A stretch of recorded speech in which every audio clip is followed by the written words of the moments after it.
British opposition Labour Party leader Jeremy Corbyn holds the political declaration, setting out the framework for the future UK-EU relations at his office in the Houses of Parliament in London, Britain, April 2, 2019.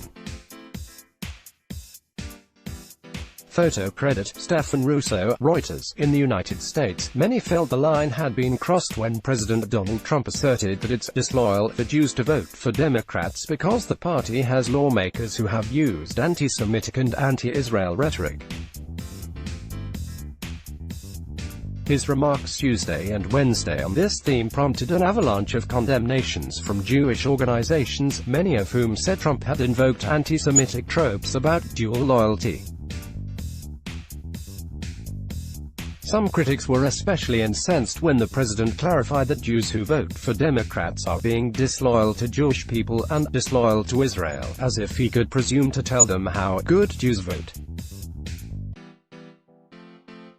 But for Jews in Britain, this discussion was nothing new. The growth of anti-Semitism in the left-wing Labour Party introduced years ago discussions on whether Jews who support it are betraying themselves and their co-religionists. To be sure, it is off-base to equate or compare the explosion of anti-Semitism within Labour under Jeremy Corbyn to its alleged expressions within the Democratic Party. Trump and other Republicans have focused on two freshman House Democrats, Ilhan Omar of Minnesota and Rashida Tlaib of Michigan, who support the Boycott Israel movement and have been accused of using anti-Semitic tropes. But the Democratic-led House overwhelmingly passed resolutions denouncing anti-Semitic rhetoric like Omar's and rejecting the boycott.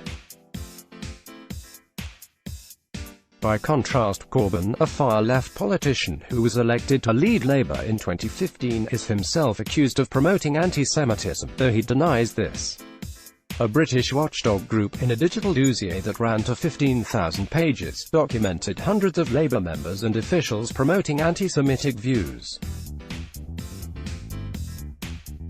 Many critics say Corbyn has instituted a laissez-faire attitude toward anti-Israel rhetoric that spills over to classic anti-Semitism. Numerous lawmakers have quit the party in disgust. British Jewry leaders, including former Chief Rabbi Jonathan Sacks, said it would be an existential threat to the community were Corbyn to come to power. In a recent poll, 85% of British Jewish respondents said Corbyn is anti-Semitic. By contrast, over 75% of American Jews voted for Democrats in the 2018 elections. Despite the emergence in its radical fringes of anti-Israel, and some say anti-Jewish rhetoric, the vast majority of Democratic lawmakers in the House and Senate staunchly support Israel, even if they are more likely than their Republican counterparts to disagree with its current government.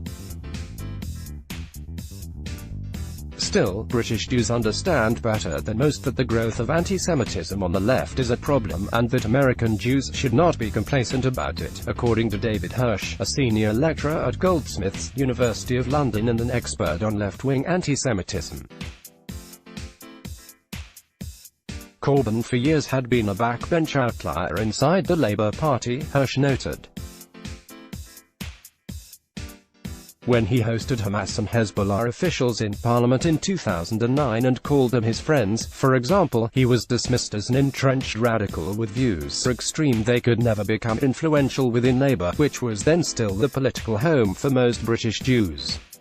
When Corbyn defended an anti-Semitic London mural in 2013, British media was so indifferent to what many regarded as his contrarianism that it was barely reported.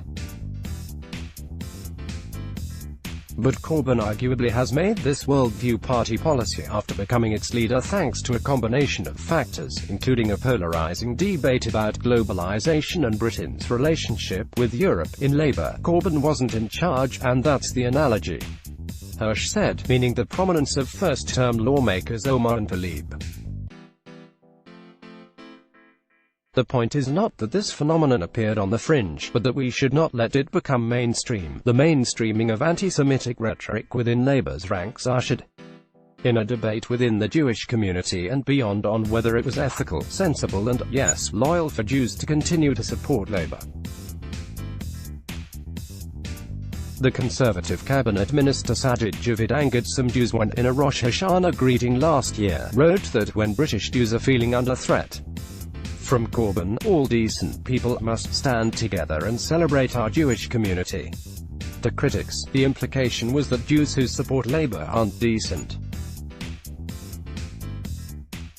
Others have been more explicit. Fred Dalla, a 64-year-old Jewish businessman from Edgware in northern London, wrote in 2018 in the Jewish News of London that Jews who vote Labour are lambs to the slaughter. In addition to Sachs, the president of the Board of Deputies of British Jews and 3 of the leading British Jewish newspapers have called Corbyn an existential threat to British Jewry. These warnings were designed to sound an alarm and prevent Corbyn from becoming Prime Minister. But they also emboldened British Jews and non-Jews to call out Jewish supporters of Corbyn as traitors. At the same time, Corbyn's supporters cite these loud warnings as a political attempt to weaponize antisemitism and sabotage a left-wing politician's chances. All this means that, in Britain, now you have the situation where there is good Jews, and good anti-Semites and bad anti-Semites, said Dave Rich, head of policy at the Community Security Trust and author of a 2016 book, The Left's Jewish Problem, Jeremy Corbyn, Israel and Anti-Semitism, during a speech in 2018. I don't think this is really going to work. Varcont equals back. Join Jerusalem Post Premium Plus now for just $5 and upgrade your experience with an ads-free website and exclusive content. Click here. Greater than backquote document get element wired link premium inner HTML equals cont function vi share on Facebook share on Twitter. Let's blog ads. Why?